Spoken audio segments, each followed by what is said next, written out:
말씀에 은혜 받으시기 바랍니다. 말씀에 은혜 받으실 줄 믿습니다. 우리 사랑하는 본이 되는 교회 또 현장에서 또 온라인으로 함께 참여하고 계신 모든 성도 여러분들에게 하나님의 사랑과 은혜가 충만하게 넘치시길 주님의 이름으로 축복합니다. 오늘 나눌 말씀의 제목은 상처에 머무지 말고 앞으로 나아가자라는 제목으로 함께 말씀을 나누고자 합니다. 여러분, 우리가 인생을 살아가면서요, 마음속에 상처를 받은 적이 많이 있습니다. 뭐 힘든 적도 있었고요. 그런데 오늘 본문 말씀을 통해서도요, 그 마음의 상처에 그 상처가 아물지 않고 트라우마로 남아있는 한 사람이 나오게 됩니다. 그래서 오늘 그 인물을 소개하면서 함께 말씀을 나누고자 합니다. 여러분, 아시다시피 우리가 새벽에 말씀을 통하여 나누었지만 지금 이제 가나안 땅에 또 심각한 기근이 발생하게 됩니다. 그래서 본문 1절의 말씀에 보시면 그때라고 시작을 하면서 본문이 말씀이 시작이 되는데요. 이 그때라는 그 시기가 언제인가 한번 찾아보니까요. 이때는 요셉이 애굽의 총리가 된 지 8년째 되는 해였습니다. 그리고 요셉의 나이가 38살이었고요. 그리고 야곱의 나이가 130세가 되던 해였습니다.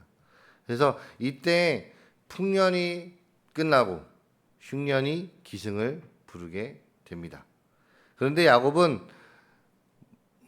아들들이 서로 눈치만 보고 있는 모습을 보면서 답답하고 또 답답해하면서 그들을 책망하게 됩니다. 여러분, 본문 1절 후반절에 보시면 너희는 어찌하여 서로 바라만 보고 있느냐라고 책망하고 있습니다.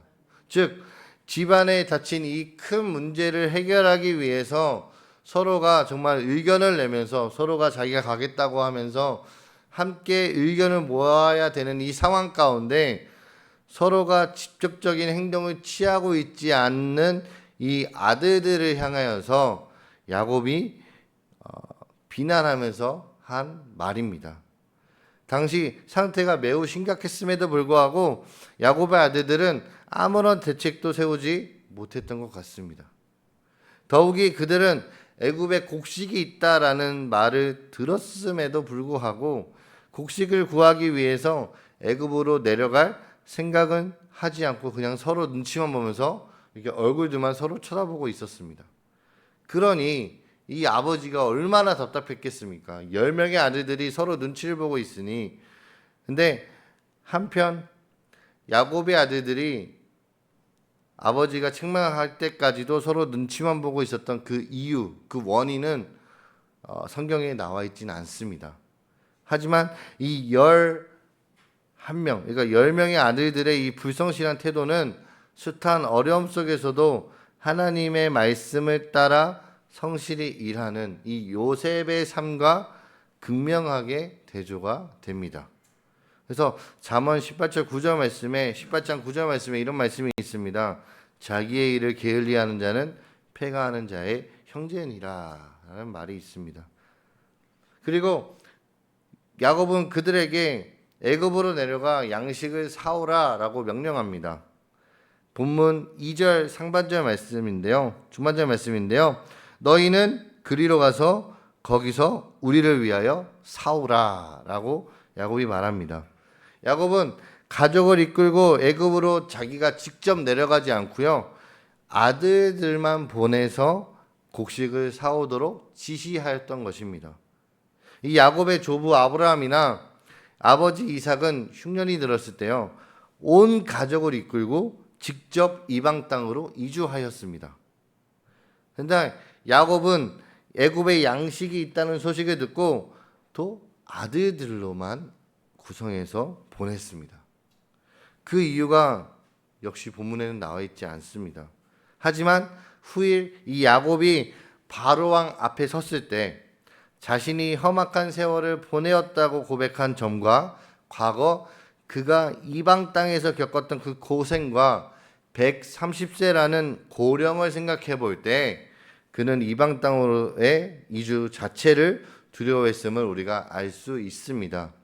뿐만 아니라 가나안을 떠나는 일에 대해 야곱이 두려워하는 것은 뭡니까? 야곱의 이름이 이스라엘로 바뀐 후에 그의 신앙이 크게 성장했기 때문입니다. 즉 야곱은 과거 아브라함이나 이삭이 이방 땅으로 이주했던 것을 하나님께서 기뻐하시지 않으셨다는 사실을 잘 알고 있었으므로 직접 내려가지 않았던 것입니다. 그는 그가 후에 불가피하게 애굽으로 이주할 때 먼저 하나님께 예배를 드리고 그 뜻을 확인하는 모습에서도 우리가 확인될 수 있습니다. 그리고 2절 후반부에 보시면 그러면 우리가 살고 죽지 아니하리라 라고 이야기합니다. 여러분 이 구절을 직역하게 되면요, 그리하면 우리가 살 것이다, 그리고 우리가 죽지 아니할 것이다 라고 직역을 본을 볼 수 있습니다. 이는 당시 기근이 생명을 위협할 정도의 아주 심각한 것이었음을 보여주는 반증입니다. 야곱은 양식을 구하러 애굽으로 가는 일을 죽고 사는 문제와 연결시키고 있습니다. 특히 원어 성경은 이 접속사를 이용해서요, 긍정과 부정을 나타내는 아주 짧은 문장을 대비시킴으로써 이 문제의 심각성을 매우 선명하게 강조하고 있습니다. 한편 야곱은 곡식을 사가지고 오는 이 일이 이렇게 자신의 가족과 가축의 생명과 관련된 매우 중요한 일이었기 때문에 그 많은 하인들을 보내지 않고 아들들을 직접 보냈던 것입니다. 자, 3절 말씀에 보시면 요셉의 형 10사람이 라고 말씀이 되어 있습니다. 여러분 야곱의 아들들이 한두 명도 아니지 않습니까? 10명이나 애굽으로 내려가야 했던 것은 다음과 같은 몇 가지 이유 때문이었습니다. 첫 번째 이유는 장거리 여행에서 당할 수 있는 여러 가지 위협으로부터 자신들을 보호하기 위해서였습니다. 당시 야곱의 가족이 살던 헤브론에서 애굽까지의 거리가 약 400km 정도였습니다. 따라서 여행 중에는 외부로부터의 약탈이나 침입이 충분히 있을 수 있었던 것입니다. 그리고 두 번째 이유는 70명이라는 그 대가족이 먹을 수 있는 많은 양의 곡식을 구입해야 했기 때문입니다.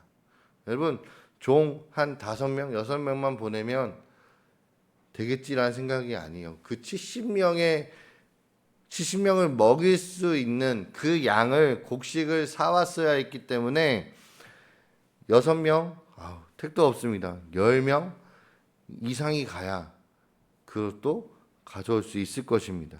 그래서 한두 사람으로는 그 70명의 가족의 많은 종들 또 가축들이 몇 달 먹을 양식을 운반해올 수 없기 때문에 요셉의 형 10명이 모두가 가게 된 것입니다.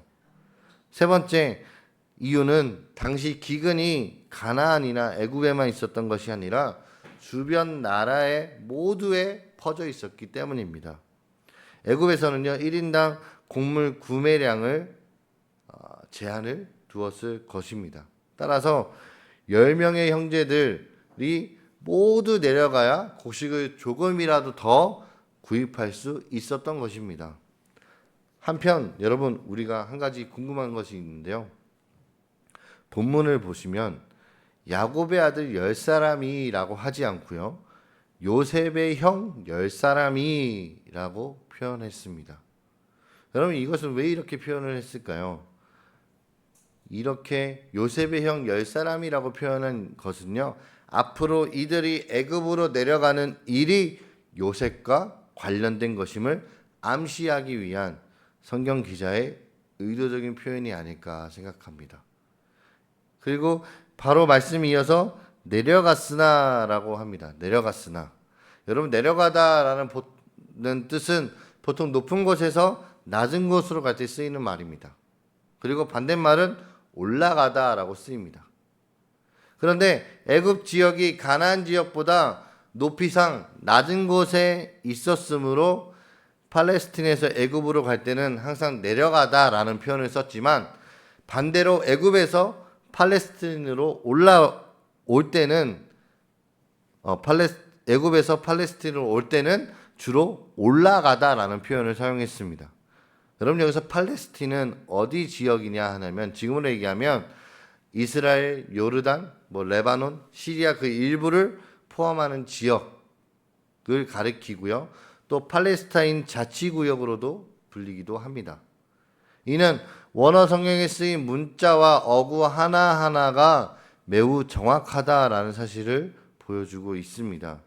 그리고 이러한 표현 가운데서는 약속의 땅 가나안이 단지 지형적으로 높은 위치라는 사실뿐 아니라 하나님께서 주신 귀한 땅이라는 신앙적 판단도 우리가 보아야 합니다. 마지막 4절 말씀입니다. 야곱이 요셉의 아우 베냐민은 그의 형들과 함께 보내지 아니하였으니 라고 말합니다. 야곱은요 베냐민 막내 아들 베냐민을 그 형들과 함께 보내지 않았습니다. 여기서 제가 서론에서 얘기한 그 두려움이죠. 상처에 머물러 있는 사람, 그 사람이 바로 야곱인 것입니다.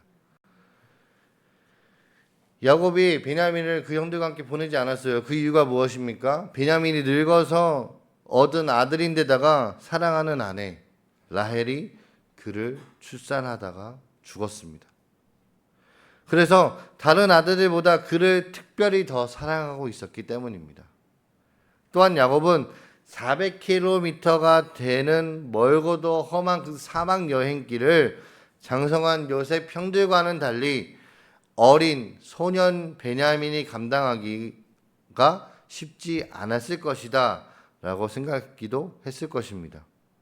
또 다른 이유로는요, 베냐민이 요셉처럼 불의의 사고로 죽임을 당하지 않을까 염려했기 때문에 요셉에 대한 상처가 있기 때문에 베냐민을 보내지 않았다라고 생각할 수 있습니다. 그리고 그 이후 구절에 보시면 재난이 그에게 미칠까 두려워함이었더라라고 얘기합니다. 마틴 루터는요, 야곱의 이런 태도가 믿음이 부족한 태도다라고 주장하였습니다. 하지만 여러분 한편으로는 당시 이 야곱의 심리적 상황으로 볼 때 가능한 행동으로 볼 수 있을 것입니다. 따라서 본문을 직역하면 치명적 사고가 그를 우연히 마주치지 않도록으로 직역을 할 수 있습니다. 이는 과거에 요셉이 광야에서 들짐승에게 먹혔다고 야곱이 믿고 있었기 때문에 그와 비슷한 재난이 베냐민에게도 미칠까 두려워했기 때문입니다. 여러분 야곱에게는요 여전히 이 과거의 상처가 남아 있습니다. 그는 자신이 요셉을 보낸 일로 인해 요셉을 잃었다라고 생각했습니다. 더군다나 베냐민은 앞서 말씀드린 것처럼 사랑하는 아내 라헬이 마지막으로 낳은 아들이었기에 야곱은 또다시 사랑하는 아들을 잃을까봐 두려워하며 베냐민을 보내지 않기로 결정합니다. 여러분 말씀의 결론입니다. 사랑하는 본이 되는 게 성도 여러분들, 상처가 있는 야곱은요 이 과거에 입은 상처가 트라우마로 남게 되어서 두려워합니다. 이처럼 우리들도 마찬가지입니다. 우리들도 과거의 상처에 붙잡혀 있으면 늘 새로운 도전을 하기보다는 그 두려움 틀 안에서 계속 머물게 됩니다. 오늘 우리 모두가 받은 말씀, 오늘 말씀을 기억하면서요 하나님의 은혜를 구하고 과거의 상처를 내려놓고 믿음으로 적극적인 삶을 살아가시는 저와 여러분들이 되시길 주님의 이름으로 축복합니다. 그래서 야곱처럼 그 과거에 입은 상처, 그 트라우마가 남게 되어서 두려워하지 마시고 그 두려움의 틀 안에 있지 않고 하나님의 은혜를 구하고 믿음으로 적극적인 삶을 우리가 모두가 살아갈 수 있기를 주님의 이름으로 축복합니다. 기도하겠습니다. 사랑하는 주님,